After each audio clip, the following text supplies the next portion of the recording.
తాను ఎమ్మెల్యేగా పనిచేసిన 5 ఏళ్ల కాలంలో పిఠాపురం పాదగయ క్షేత్రాన్ని కోట్లాది రూపాయల నిధులతో అన్ని విధాలుగా అభివృద్ధి చేశానని తెలుగుదేశం పార్టీ రాష్ట్ర అధికార ప్రతినిధి పిఠాపురం మాజీ ఎమ్మెల్యే వర్మ పేర్కొన్నారు. ఉభయ గోదావరి జిల్లాల పట్టభద్రుల ఎమ్మెల్సీ కూటమి అభ్యర్థి పేరాబత్తుల రాజశేఖరంకు మద్దతుగా మాజీ ఎమ్మెల్యే వర్మ నేతృత్వంలో పిఠాపురం పట్టణంలో ఎన్నికల ప్రచారం నిర్వహించారు. ఈ సందర్భంగా పిఠాపురం పాదగయ క్షేత్రాన్ని మాజీ ఎమ్మెల్యే వర్మ సందర్శించారు. కుక్కుటేశ్వర స్వామివారిని, రాజరాజేశ్వరి, పురుహూతిక అమ్మవార్లను, దత్తాత్రేయ స్వామివారిని దర్శించుకున్నారు. రానున్న మహాశివరాత్రి సందర్భంగా పాదగయ క్షేత్రంలో భక్తుల సౌకర్యార్థం చేస్తున్న ఏర్పాట్లను మాజీ ఎమ్మెల్యే వర్మ పరిశీలించారు. అనంతరం ఎమ్మెల్సీ ఎన్నికల్లో పేరాబత్తుల రాజశేఖరంకు మొదటి ప్రాధాన్యత ఓటు వేయాలని దేవస్థానం ఉద్యోగులకు, పట్టభద్రులకు మాజీ ఎమ్మెల్యే వర్మ విజ్ఞప్తి చేశారు.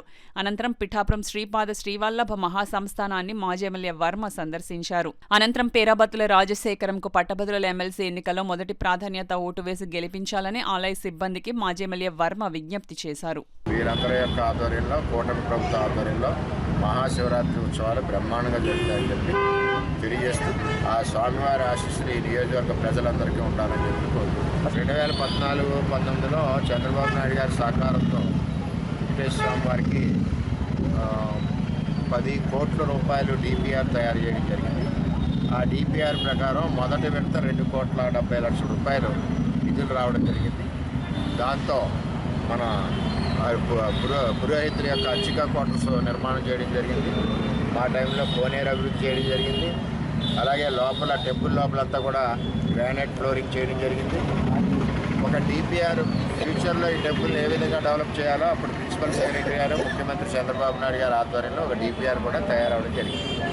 ఆ విధంగా వెంకటేశ్వర స్వామి గుడిని తెలుగుదేశం పార్టీ సమయంలో 2014-2019లో అభివృద్ధి చేస్తాం. అంతేకాకుండా ఇక్కడ ఒక లాడ్జీ రూమ్స్ ఉండి అది రూమ్స్ పరిస్థితుల్లో కాకుండా చట్ట వ్యతిరేక కార్యక్రమాలన్నీ కూడా రూమ్స్లో జరుగుతుంటే అది కూడా వాస్తురీత్యా కరెక్ట్ కాదని అనుకుంటే మరి ఆ రోజు పర్మిషన్ లేకపోయినా సరే ఆ రోజు భక్తులందరం కలిసి ఆ రూమ్స్ ఉన్న బిల్డింగ్ని 5 అంతస్తుల బిల్డింగ్ని కూడా తీసివేసి అది స్నానఘట్టాలకు ఉండే విధంగా, ఉపయోగపడే విధంగా, మహిళలందరికీ వచ్చే విధంగా చేయడం జరిగింది.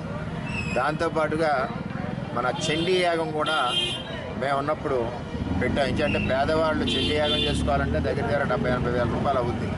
ఆ పరిస్థితి లేకుండా ఇదే టెంపుల్లో ప్రతి పౌర్ణమి రోజుని చండీ యాగం కార్యక్రమం ఇక్కడ చేయడమే కాకుండా ఎవరు వచ్చినా సరే 100 రూపాయలు ఆ రోజుల్లో టికెట్ పెట్టి చండీ యాగానికి ఆన్లైన్ బుకింగ్ పెట్టాం. అదే కాకుండా స్వామివారు ఈ యొక్క దేశం అంతా తెలియాలని చెప్పి దక్షిణ కాశీ మన కుక్కుటేశ్వర స్వామి అంటే వెబ్సైట్ కూడా ఓపెన్ చేయడం జరిగింది.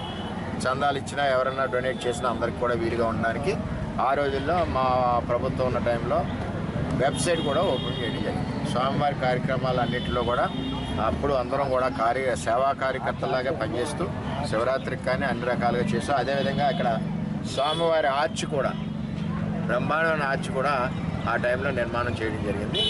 ఏదేమైనా స్వామివారి ఉత్సవాలు, శివరాత్రి ఉత్సవాలు అన్నీ కూడా ఘనంగా జరుగుతాయి. మరి మొత్తం నియోజకవర్గ ప్రజలందరికీ కూడా స్వామివారి ఆశీస్సులు, అష్టైశ్వర్యాలు, ఆయురారోగ్యాలు ఇవ్వాలి.